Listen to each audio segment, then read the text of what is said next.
What's up, movie crew? Welcome to a different type of review video. I decided to give myself a challenge that for the month of February, I would be uploading daily. So, with Antman and the Wasp Quantumania coming out, I thought I would do a special Let's Rewatch for the first Antman. But before I get started, if you are new to this channel, my name is Luke, this is Let's Watch a Movie, and if you're in anything cinema and physical media related, you've come to the right place, so hit that subscribe button. So, today we are talking Antman. This was released in 2015 and is the official closing chapter of Phase 2 of the Marvel Cinematic Universe. In this one, you've got ex-con Scott Lang, played by Paul Rudd, who is told about going on a heist where he could possibly pay off whatever he needs and give money to his daughter. Little does he know is that this big thing that he was told about he should steal is none other than the Ant-Man suit, and it being in the house of the previous Ant-Man himself, Hank Pym, played by the legendary Michael Douglas.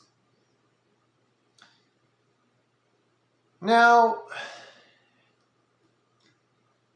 as a fan of the MCU, one of the things I think a lot of people seem to forget is that a lot of Phase 1 and even part of Phase 2, you don't really get a lot of well-known, well-respected actors and actresses. You usually get a lot of indie people or someone that's like this close to being the lead cop on a show on NBC or CBS.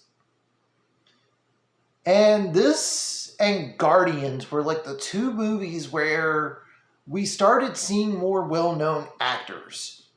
Paul Rudd had made a name for himself in countless comedies. Michael Douglas has a decades-long history of his movies, as well as being part of a famous family. This was the second or third movie that Evangeline Lilly did after taking a hiatus. So you've got a really well-known cast. Unfortunately, this movie was met with some controversy, with Scott Pilgrim director Edgar Wright being the original director for the movie. Well, he was first announced when Iron Man came out, and this came out in 2015. So, things changed, things happened, and unfortunately, we did not get Edgar Wright's Ant-Man. Now, that's nothing against director Peyton Reed, who did take over and did a good job. So, the things that I like about this movie is that we're getting... This and Guardians, again, were probably the first two where we start to get a little more into the obscure stuff in Marvel. And one of the reasons a lot of people were wanting to see Ant-Man is because in the comics, it's actually Hank Pym's Ant-Man that starts the Avengers. Obviously, different story for this one, given that we're seeing Scott Lang instead of Hank Pym. But we do get some history that Hank Pym was indeed Ant-Man at one point in time. Maybe not necessarily a superhero per se, but we do get that.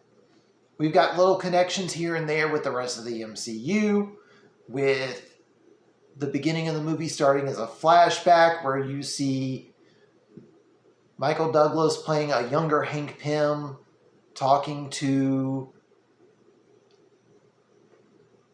an older Peggy Carter about some of the issues going on with S.H.I.E.L.D. at the time. So, and you also get a nice little Avengers cameo when Scott finds out that one of the old buildings that Hank Pym had connections to is now an Avengers training facility. So the Marvel Easter eggs throughout this thing are good. Another thing I really enjoyed in this, when you get a Marvel movie, you know one of the many subgenres with pretty much every Marvel movie is comedy.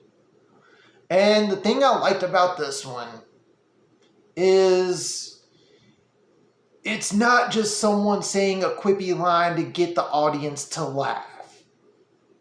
It's a little bit more situational comedy compared to the previous MCU outings. Like, for example, when Scott gets picked up by Luis, Luis keeps naming all these bad things that happened to him while Scott was in jail, but then ends with, "Hey, I got the van!" So nothing quippy, but it leads to him giving the punchline, as well as Luis having this thing where he's telling this story and you see like all of the people talking the way you see Luis talk. Another one is the on-screen pairing of Michael Douglas and Paul Rudd. You've got, in a lot of the comedies that Paul Rudd's been in, like some of the ones that I've enjoyed him most in, he's the one that's usually the straight man in the duo. In this one, he's the one doing all the laughs, while Michael Douglas is the straight man in this one. So it was nice seeing a change of pace. So it went a little against type for a lot of people. And also, since I'm looking at this, another person who went against type on is Corey Stoll, who at the time was still in The Strain, where he is the lead protagonist. In this one, he's the movie's antagonist. So after getting a couple of movies where things were kind of starting to feel the same a little bit, this movie felt different. In fact, when I saw this in theaters when it first came out, I remember telling my friends, I was like, this is better than Age of Ultron, because it came out like 2 months after Age of Ultron. Like, I could be wrong, but I don't think Ultron's DVD and Blu-ray was out yet when Ant-Man hit theaters. And the number of people that looked at me like I was a psycho for saying that says a lot. Now, unfortunately, even though I do love this movie, and if you've seen my ranking for the top 5 MCU, you know that this one's pretty high up for me. Unfortunately, this movie is with its flaws. And other than the big crossovers, they did kind of waste Corey Stoll a little bit with his portrayal of Yellow Jacket. Yes, he does do a good job playing a villain, but none of the villains in the MCU that aren't in the Avengers movies or Thanos or currently with Kang, you already know that they're going to be gone by the end of the movie. So, gotta put that against this. And even though I like this, and there's a lot of elements about this particular movie that is different from the other MCU movies, when you take its basic storyline structure, it is pretty much almost identical to Iron Man. Don't get me wrong, Iron Man is a classic, but that particular storyline has been told over and over again just in the MCU. That's not even counting the number of other studios that have tried to emulate what Marvel has done since then. So 7 years after Iron Man, that concept gets a little tiring. Yes, they were able to put a fresh coat of paint on it with this one, but at the same time, it's still noticeable. So gotta count against that. Overall, Ant-Man is still one of my favorite movies in the MCU. It was one of, if not my favorite comic book movie of 2015.